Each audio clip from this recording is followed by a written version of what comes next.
experience every moment through our voice. গল্পে খুঁজে পাবে ভালোবাসার স্পর্শ। এটা ভুল করছিস অভ্রা, এক মনে দুজনের বসবাস থাকতে পারে না। তুই উষ্ণায়নকে খুব বাজেভাবে ঠকাচ্ছিস। ভুলে যা তুই প্রচ্ছদকে। কিন্তু অভ্রার মন যে মানতে চাইছে না, দো টানায় তো সে নিজেও কাকে বেছে নেবে সে। আবার কি 2 বছর আগের মতো বেহায়া হবে প্রচ্ছদের জন্য, নাকি তাকে ভুলে নতুন করে ঘর বাঁধবে উষ্ণায়নকে নিয়ে? বাতাসের দরুন অভ্রার চুলগুলো উড়িয়ে এসে আছড়ে পড়ছে প্রচ্ছদের মুখে, এলোমেলোভাবে ছুঁয়ে দিচ্ছে যেন তাকে। প্রচ্ছদ চাইল না অভ্রার এই সামান্য ছোঁয়াটুকু হারিয়ে যাক তার থেকে। পুরো অভ্রাটাকে যে ছোঁয়ার অধিকার সে হারিয়ে ফেলেছে, অন্তত এটুকুই বেঁচে থাকুক। আলতো হাতে প্রচ্ছদের থেকে অভ্রার চুলগুলো সরিয়ে তার কানের পিছনে গুজে দিল উষ্ণ। আগলে নিয়ে বলল, তুমি শুধু আমার হয়ে থাকো ফুল। তোমার চুল, তোমার শাড়ি এবং তুমি পুরোটাকে সামলার দায়িত্ব আমার। পাহাড়ের আঁকাবাঁকা রাস্তা পাড়ি দিয়ে ছোট্ট একটা ঘরের ছাউনির তৈরি কুটিরের সন্ধান পেল সবাই। ইহা অবশ্য এক বয়স্ক বাউল মতো করে লোকই দেখিয়ে নিয়ে এসেছে তাদের। লোকটার হাতে একটা কাঠের দোতারা, একটু পরপরই সে টুংটাং আওয়াজ তুলছে তাতে। হাত পাকা জট ধরা চুলগুলো যেন বুঝিয়ে দিচ্ছে খুব বিজ্ঞ লোক তিনি। প্রচ্ছদের খুব ভাব জমেছে লোকটার সাথে। দুজন মিলে একসাথে এগিয়ে যাচ্ছে, কথা বলছে আবার হাসছেও। কুটিরের সামনে বড় খোলা উঠোনটায় কিছু উপজাতি নারী নিচের তালে তুলছে বাঁশের ফাঁকে ফাঁকে। এটা একটা তাদের ঐতিহাসিক নৃত্য। বাউলের মতো লোকটি গিয়ে কুটিরটির সামনে মাটির দাওয়ায় বসলো। পাশে বসলো প্রচ্ছদ। আরেকজন লোক এসে বৃদ্ধ লোকটিকে হুক্কা ধরিয়ে দিল। লোকটি হুক্কায় এক টান দিয়ে তা পাশে রেখে আবারও হাতে তুলে নিল তার দোতারাটি। টুংটাং করে ছোট্ট একটা তাল মিলিয়ে উপজাতি নারীগুলোর উদ্দেশ্যে বলল, বেটি লোক মেহমানদের তো তোমাদের নাচ দেখাইয়া ধন্য করা লাগবে গো। লও শুরু করো। মুই গান ধরতে আসি, ফজলুর রহমানের খাসা একখান গান। নারীরা সম্মতি জানিয়ে নিজেদের জায়গা ঠিক করে নিল। বাউল মতো লোকটিও তার দোতারায় তাল তুলল। বাকিরা সবাই চারদিকে থাকা কাঠের তক্তায় বসে পরিবেশ উপভোগের প্রস্তুতি নিল। গান গাইবে শুনে ওখানকার আরও 2জন লোক এসে বসলো বাউলের সাথে। নিজেদের হাতে থাকা ছোট্ট গোল মতো মাদল আর জিপসিতে তারাও তাল মিলালো। আসর জমেছে বেশ। চারিদিকে প্রকৃতির শোভা, তার মাঝে এমন ঐতিহাসিক নৃত্য বেশ মনোরমই বটে। হুট করেই উষ্ণ পাশে থাকা অভ্রাকে টেনে তুলল। ছেড়ে দেওয়া আঁচলখানা সযত্নে কাঁধে তুলে দিয়ে পেছিয়ে এনে কোনাটা কোমরে গুজে দিল অভ্রার। এরপর হুট করেই হাতে টান দিয়ে নিয়ে দাঁড় করালো উপজাতি মেয়েগুলোর মাঝে। প্রথমে অবাক হলেও পরে বেশ খুশিই হলো অভ্রা। নাচটা তার ভালো লাগে। হয়তো উপজাতি মেয়েদের মতো এত ভালো পারবে না, তবে পায়ে পা মিলিয়ে একটু কিছু হলেও পারবে। মিহি হেসে সে তাল মিলালো বাকি মেয়েদের সাথে। ওদিকে দোতারার সুরে সুরে গান বইল বাতাসে।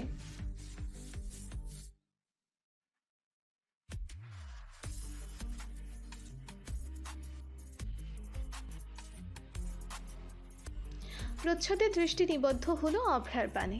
মেয়েটা আজকাল তাকে ছাড়াও খুশি থাকতে শিখে গেল, অন্য কারোর ইচ্ছেতেও নাচতে শিখে গেল। এভাবেই কি সে হারিয়ে যাচ্ছে প্রচ্ছদের থেকে? বাজানো চলমান দেখে বাউল লোকটি পাশ ফিরে প্রচ্ছদের দিকে হেসে প্রশ্ন ছুড়ল, কি গো সোরা, এমন করে তাকাই আছো কেন আমার দিকে? চাইয়াও কি পাইতেছো না? প্রচ্ছদের বুকটা যেন হু হু করে উঠল প্রশ্নটায়। নিজের সাথে নিজে যুদ্ধ করেই এক পলক শান্ত দৃষ্টিতে বাউলের দিকে দৃষ্টি মিলালো। এরপর আবারও অভ্রার দিকে তাকিয়ে আস্তে করে উত্তর দিল, পেয়েও হারিয়েছে। বাউল লোকটির হাসি চড়া হলো। কেন হলো তা জানার আগ্রহ প্রকাশ করলো না প্রচ্ছদ। হয়তো এই হাসিটাও তাকে তাচ্ছিল্য করার উদ্দেশ্যে। প্রেম বড় ভেজাল সোকরা, করলে ঠাট্টা মিঠা আর না করলে নোনা পানি, বুঝলা? কষ্টের লাহান বৈশা না থেকে মোর লগে গাইয়া ফেলাও দেহি। বলেই লোকটি আবারও পরিষ্কার কণ্ঠে গিয়ে উঠল গানটার একটা লাইন। প্রচ্ছদকে আগের মতোই থাকতে দেখে লোকটি আবারও হালকা ডাকে বলল, কি হইল ছোরা, গলা ছাড়ো, কষ্টের জানান দেও না তারে। প্রচ্ছদ একটা নিঃশ্বাস ফেলেই গিয়ে উঠল,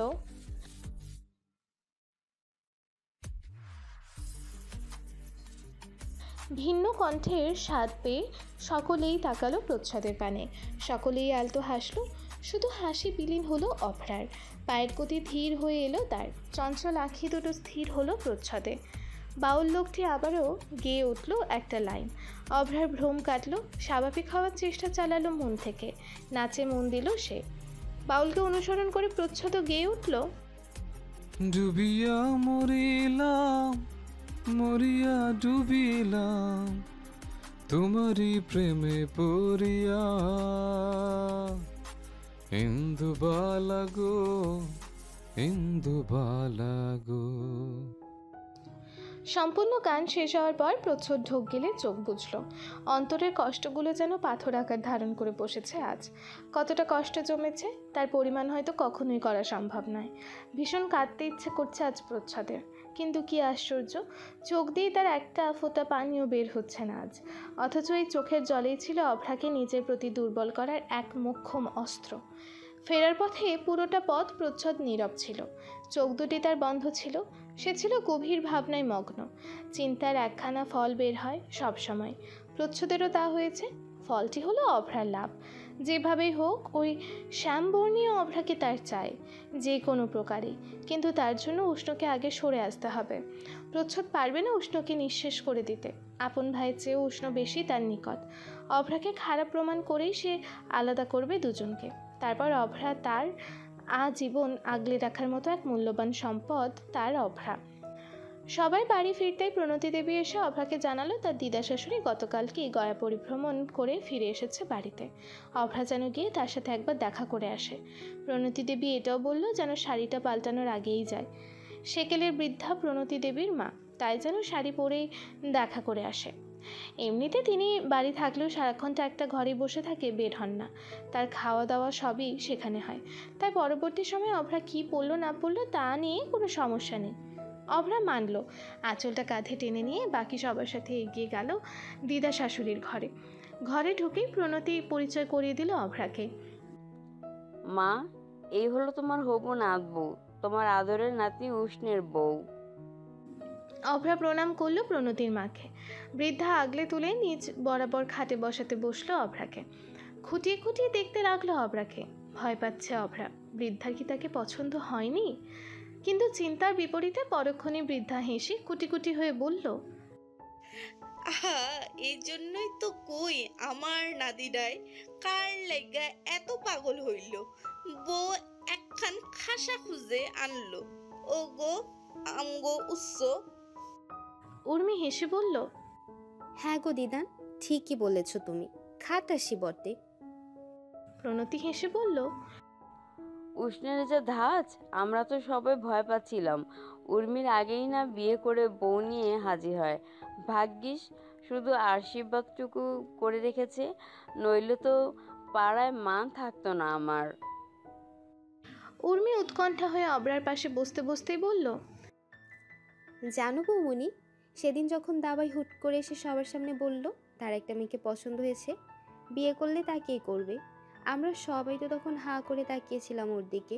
বাবা তো চিন্তায় পড়ে গেছিল, এই না ছেলে বলবে আমি আজই বিয়ে করে বউ তুলবো ঘরে।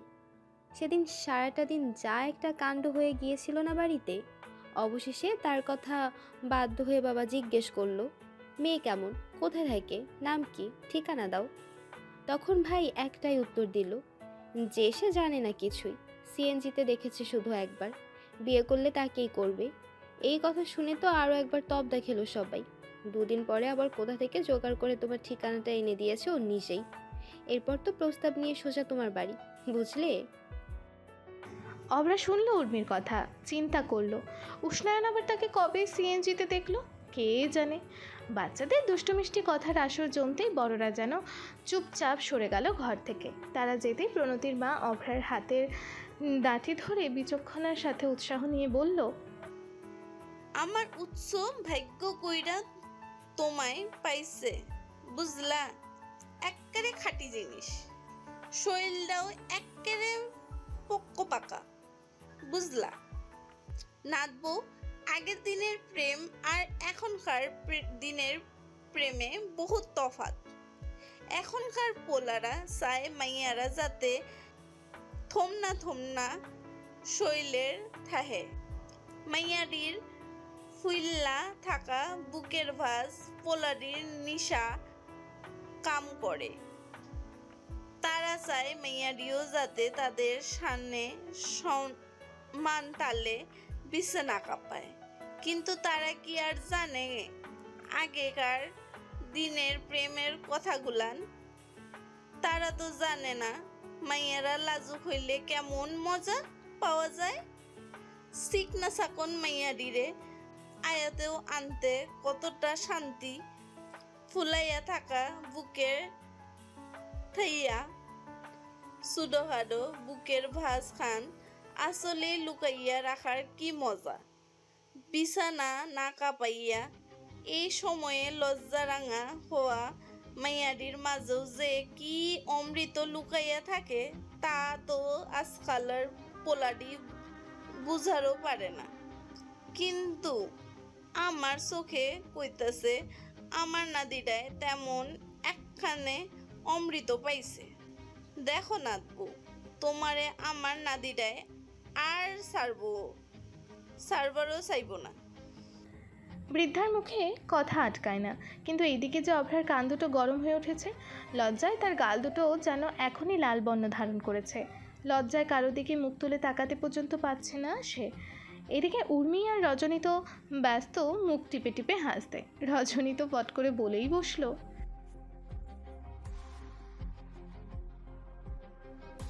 বৃদ্ধা কিটকিটিয়ে হেসে বলল, হ্যাঁ দেখতেছি তো আমি এখন সকাল লাজ গুলান জামাই রহ বুঝলা নাতবো। আমার উৎস যেই দিন তোমার অমৃত পান করতে চাইব সেই দিন সব লজ্জা অনির্বৃত হইব, বুঝলা তো? দেখো নাতবো, তুমি আটকাতেও পারবা না আমার জোয়ান মর্দ নাদিডারে। আয়ত কিছুতেই কম পড়ে না, তাই না? অভ্রার থাকতে পারল না। মুখে এক সমুদ্র লজ্জার পাহাড় নিয়ে ছুটতে যেতে নিল বাইরে। এখানে থাকলে নিশ্চিত আজ লজ্জায় লজ্জায় অভ্রার মৃত্যু হবে। রুমটার দরজার সামনে আসতেই দেখলো উষ্ণ বুকে দুই হাত গুজে একপাশে হেলান দিয়ে দাঁড়িয়ে আছে। তার ঠিক পাশে প্রচ্ছদ। অভ্রার দিকে হালকা ঝুঁকে উষ্ণ বলল, অমৃত সুধা কবে পান করবো বলে? অভ্রার সারা শরীর যেন জমে গেল। নিঃশ্বাসের ওঠানামার গতি বৃদ্ধি পেল কয়েকশো গুণ। ধাতস্থ করে অভ্রা, অসভ্য কোথাকার। এটুকু বলে ছুট লাগাতো অভ্রা নিজের কক্ষের দিকে। পেছনে ফেলে গেল এক মাতোয়ারা হাসি আর এক স্তব্ধ হয়ে থাকা কিছু অনুভূতিকে। কলপাট থেকে হাত মুখ ধুয়ে আসতে অভ্রা একবার রান্নাঘরে গেল। প্রণতি প্রভাতী এদের কাছে জিজ্ঞেস করলো, মা কিছু করব? প্রভাতী তাকালো অভ্রার দিকে, মুচকি হেসে বলল, ঘরে গিয়ে আগে শাড়িটা পাল্টে আসো, তারপর পারলে সিম আর ডাটাগুলো কেটে দিও। অভ্রা যেতে নিয়েই বলল, আচ্ছা আমি চেঞ্জ করেই আসছি। পেছন থেকে প্রণতির ডাকে আবারও তাকালো অভ্রা। উষ্ণ সাথে গিয়েছে দেখলাম, চাটা দিয়ে আয় তো একটু, তারপর শাড়ি পাল্টে নিস। অভ্রা হেসে চায়ের ছোট্ট ট্রে হাতে নিয়ে এগিয়ে গেল ছাদের দিকে। উষ্ণ, তোকে আমি কতবার বোঝাচ্ছি ও মেয়েটা ভালো না, পুরো ক্যারেক্টারলেস একটা মেয়ে। কেন বুঝতে পারছিস না তুই? প্রচ্ছদের চেঁচিয়ে বলা কথার পরিপ্রেক্ষিতেও উষ্ণ শান্ত স্বরে বলল, আমি বুঝতে পারছি না তুই কেন ওকে এতটা খারাপ ভাবছিস ভাই। উষ্ণ, তোকে আমি আগে বলেছি ওকে আমি চিনি সেই 2 বছর আগে থেকে। হ্যাঁ আমি জানি তো, একই বাসায় ওপরের ফ্ল্যাটে একজন প্রতিবেশী, তাই তো? তো কি হয়েছে ভাই? আমি তো ওদের কিছুই বুঝতে পারছি না। অপরাধ দোষটা কি? হ্যাঁ, যে তুই ওকে সরাতে চাইছিস আমার জীবন থেকে। পৃথিবীতে ওকে কেমন বাঁকা চোখে দেখছে, মানে কি সব? শান্ত হলো প্রচ্ছদ। উষ্ণের চোখে চোখ রেখে বলল, জানতে চাস তুই আসল সত্যিটা? না, আমি অভ্রাকে নিয়ে কোনো কথাই শুনতে চাই না। তোকে শুনতে হবে উষ্ণ, কারণ সত্যটা জানলে তুই কখনো অভ্রাকে নিজের জীবনের অংশ বানাতে চাইবি না। উষ্ণ উত্তর দিল না, চুপ করে তাকিয়ে রইল প্রচ্ছদের পানে। প্রচ্ছদ নিজেই বলে উঠল, 2 বছর আগে অভ্রার সাথে আমার সম্পর্ক ছিল, আর সেটা শুধু একপাক্ষিক নয়, 2 পক্ষ থেকে সাড়া পেয়েছিল। আর আমাদের সম্পর্কটা শুধু মনের মধ্যে সীমাবদ্ধ ছিল না, শারীরিক সম্পর্ক পর্যন্ত গড়িয়েছে। এই অভ্র একটা সময় আমার নিয়ম করা বিছানার সঙ্গে ছিল। ওর শরীরের প্রতিটা ভাঁজ, প্রতিটা কম্পমান অনুভূতি আমার শিরায় শিরায় জানা। ওর ওষ্ঠ প্রকোষ্ঠের পুরুত্ব, ওর মেলবন্ধনের ধরন, সবটা আমার জানা। আরও কিছু বলার আগেই পেছন থেকে কিছু একটা পড়ার ঝনঝন আওয়াজ তুলল। শব্দের উৎস খুঁজতে উষ্ণ এবং প্রচ্ছদ দুজনেই তাকালো ছাদের দরজার দিকে। দেখতে পেল স্তব্ধ হয়ে দাঁড়িয়ে থাকা বিধ্বংসী অভ্রাকে। প্রচ্ছদের ষষ্ঠ ইন্দ্রিয় জানান দিল নিচে পড়ে থাকা ভাঙা চায়ের কাপটির মতোই সে অভ্রার ছোট্ট হৃদয়খানা ভেঙে চূর্ণ বিচূর্ণ করে দিয়েছে। ছাদের চারিদিক থেকে বয়ে আসা মৃদু বাতাস যেন হিম ধরিয়ে দিচ্ছিল অভ্রার গায়ে। চক্ষু গহ্বর দুটো এই এতদিনই টইটম্বুর হয়ে এলো পানিতে। এই বুঝে কপলে গড়িয়ে পড়বে। কিন্তু এটা কিসের কান্না অভ্রার? প্রচ্ছদের প্রতি ঘৃণা নাকি উষ্ণকে হারানোর ভয়? উষ্ণ এক পা দুপা করে সামনে এসে দাঁড়ালো অভ্রার। চোখে চোখ রেখে তাকালো। অভ্রার গলা কাঁপছে, ভীষণভাবে চাইছে উষ্ণকে সবটা না হোক কিছু অন্তত বলতে। হাত উঠিয়ে মাত্রই দুটো শব্দ উচ্চারণ করতে যাবে অভ্রা, তার আগে উষ্ণ গম্ভীর কণ্ঠে বলে উঠল, সবটা শুনেছ হয়তো তুমি। আমি তোমাকে জোর করবো না, কোনো কিছুর জন্যই না। তোমার জীবন, তোমার ইচ্ছে, তাই সিদ্ধান্তটাও তোমার। তুমি চাইলে প্রচ্ছেদের করা আবদার রাখতে পারো, আমি তোমাকে বাধা দেব না। আর একটা মুহূর্ত থামল না উষ্ণ। অভ্রাকে পাশ কাটিয়ে চলে গেল। অভ্রা ঘন ঘন মাথা নাড়িয়ে উষ্ণকে আটকাতে চাইল, কিন্তু কি আশ্চর্য, গলা দিয়ে একটি শব্দ বের হলো না তার। ছলো ছলো দৃষ্টি নিবদ্ধ হলো প্রচ্ছদে। আজ অভ্রার এই দৃষ্টি যেন প্রচ্ছদ খুব সহজেই পড়তে পারল। এই যে এখন অভ্রার চোখ দুটি কোনো বাক্য ব্যয় ছাড়াই প্রচ্ছদের দিকে প্রশ্ন ছুটছে, আপনি আমার এত বড় ক্ষতি কি করে করলেন প্রচ্ছেদ দা ভাই? বুকটা দুমড়ে মুচড়ে যাচ্ছে যেন প্রচ্ছদের। সে কি সত্যি অভ্রাকে পেতে গিয়ে ক্ষতি করে ফেললো? কি করবে বুঝতে পারছে না প্রচ্ছদ। একটু এগিয়ে অভ্রাকে বলতে নিল, অভ্র, আমার কথাটা। অভ্রা দৃষ্টি সরিয়ে ফেলল, বুকের ছাতি ফুলিয়ে ঘন করে শ্বাস ছাড়ল, যেন কত জন্মের দম আটকে ছিল তার মাঝে। প্রচ্ছদের ভয় হলো, তড়িৎ জিজ্ঞেস করলো, তোমার শ্বাসকষ্ট হচ্ছে অভ্রা? কিন্তু উত্তরখানা আর পাওয়া হলো না তার। তার আগেই অভ্রার শাড়ির কুচি উঁচিয়ে ধরে ছুটে গেল নিচে। প্রচ্ছদের কানে এসে লাগলো অভ্রার পায়ের সেই নুপুর জোড়ার রুমঝুম আওয়াজ। আহা, কি মিষ্টি, কি মধুর শব্দটা! কিন্তু এটাও যে উষ্ণের। প্রচ্ছদও ছুটে চলল নিচে। সিঁড়ি বেয়ে নামতেই চোখে পড়ল ড্রয়িং রুমের সাথে লাগোয়া বেসিনটাতে অভ্রা গলগলিয়ে বমি করছে। ব্যতিব্যস্ত হয়ে প্রচ্ছদ তাকে ডাকতে ডাকতেই ছুটে এলো। প্রণতিরাও কি হলো করে রান্নাঘর থেকে ছুটে আসতে নিল। বেসিনের পানি দিয়ে মুখে ঝামড়া মারল অভ্রা। মাথাখানা তার বেশ ভারী হয়ে আছে, নিজেই কেমন যেন ডলছে, সব ঘুরছে তার চারপাশে। তবু নিজের এলোমেলো দৃষ্টি খুঁজে চলল উষ্ণকে, কিন্তু উষ্ণ নেই। অভ্রার ঘুরতে থাকা দুনিয়ার কোথাও উষ্ণের চিহ্ন নেই। চক্কর দিয়ে পড়ে যেতে নিলেই প্রচ্ছদ আগলে ধরল অভ্রাকে। ব্যাস, এতেই তেলে বেগুনে জ্বলে উঠল সোফায় বসে থাকা পৃথুলা। হম্বি তুম্বি করে চেঁচিয়ে উঠল, প্রচ্ছদ, তুমি এই মেয়েকে ধরেছো কেন? ছাড়ো বলছি ওকে, এক্ষুনি ছাড়ো। প্রচ্ছদ উপস্থিত বুঝতে পারল না তার কি করা উচিত। একবার পৃথুলার দিকে তো আরেকবার অভ্রার দিকে তাকালো সে। আত্মসম্মান কঠোর অভ্রার। পৃথুলার কথা কানে যেতে নিজের গায়ে সমস্ত শক্তি দিয়ে সরে দাঁড়ালো প্রচ্ছদের থেকে। কিন্তু সে যে শরীরের ভারসাম্য আর ধরে রাখতে পারছে না। ঘোলা চোখে সামনে প্রণতিকে দেখতে হালকা হাত বাড়িয়েই ডাকলো, মা।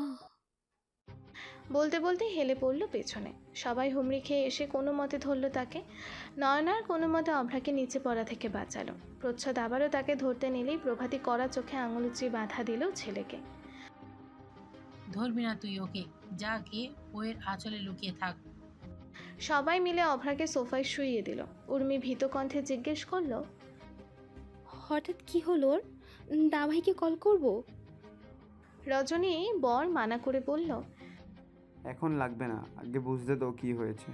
পানি আনো একটু, চোখ মুখে ছিটিয়ে দাও ওর। বেশ কিছুক্ষণ পর জ্ঞান ফিরল অভ্রার। নিজের চারপাশে সবাইকে দেখল সে, কিন্তু উষ্ণ তো নেই। কোথায় সে? উঠে বসে প্রশ্ন করল, উষ্ণায়ন কোথায়? উত্তর এলো উষ্ণ নাকি কুমিল্লার উদ্দেশ্যে রওনা দিয়েছে। অফিস থেকে নাকি কল এসেছিল, কিন্তু সে তো অভ্রাকে কিছু বলে যায়নি। তাহলে কি কুমিল্লা যাওয়াটা তার একটা অজুহাত মাত্র? অভ্রার থেকে দূরে থাকার জন্যই বুঝি উষ্ণের এমন প্রচেষ্টা। অভ্রা নির্জীব হয়ে গেল।